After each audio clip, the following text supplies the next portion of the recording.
when you lose a fish, it doesn't really matter what people say. You know, people always say, well, you did everything you could. You did the best you could.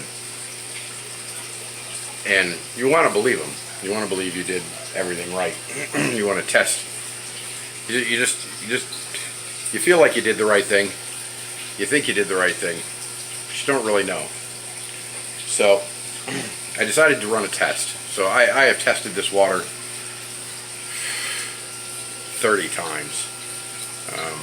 I've verified that it's what I think it should be. The salinity is 1.025. The pH is 7.6. All the small crabs and filter feeders are living. So, you know, I was convinced that that I had done everything I could do. But in order to really test this environment, the only thing I could do is go get another fish and make sure that when I put him in that he did okay, and if even for a second he looked like he was having a rough moment, pull him out and throw him in one of the other tanks that other fish are living in just fine. So that's what I've done. I went out and I got this little damsel, and I put him in the tank that we lost Fred in the other night. And as you can see, here's a happy little damsel. And he seems to be, seems to be doing just fine. Been in there for about an hour now, swimming around, no problems whatsoever, perfectly healthy, no heading towards the surface, no freaking out over chemicals, no floating to the bottom, no strange behavior at all. He's just fine. So the only thing I can think of is that the stress of the move, the trip, the loss of Bill, the man he grew up with his entire life, was just too much for him, and that's why we lost Fred. And now I can release some of the guilt and realize that I really did do the best that I could do. Now, on another topic, a few people from time to time say things like, "You're a fish rescue. All you want is free fish. You get free fish. That's what you are." And I got to tell you, you don't say that to a cat rescue. You don't say that to a dog rescue.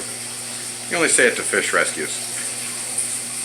And it's ridiculous, because I want to tell you something that I have that most of you fish keepers don't have, and that's accountability. I have to call a man who nurtured and raised a fish for 5 years while it grew up from a baby and became a strong, beautiful adult fish. And I have to call him and I have to tell him that we came and took that fish from his house and it died. And even though I have proven to myself that it's not my fault as far as the water parameters that I created and the environment that I created for that fish and the process of acclimating that fish, that I have proven to myself that it's not my fault. But I can never prove to this man that it's not my fault. And I have to call him and I have to tell him that that beautiful fish died. And I have to call him and I have to tell him that it's my fault. Because that fish was healthy while it was at his house. That fish was healthy for years in his aquarium. And then it came to our rescue and it died. And whether I can prove to myself or not that I didn't have a hand in that as far as my knowledge and my ability, I did have a hand in that by taking that fish from where it was. Maybe it would have died if it had gone somewhere else. I don't know. But I do know that that fish is not alive today, and that I am accountable for that. So, for those of you who think that we get free fish, and that's what we're about, need to think that over a little bit, because that's not what we're here for. We are rescuing. We take a fish that someone else can't keep because of whatever their circumstance is, and we give it a home. And usually we're successful. Today wasn't one of those days.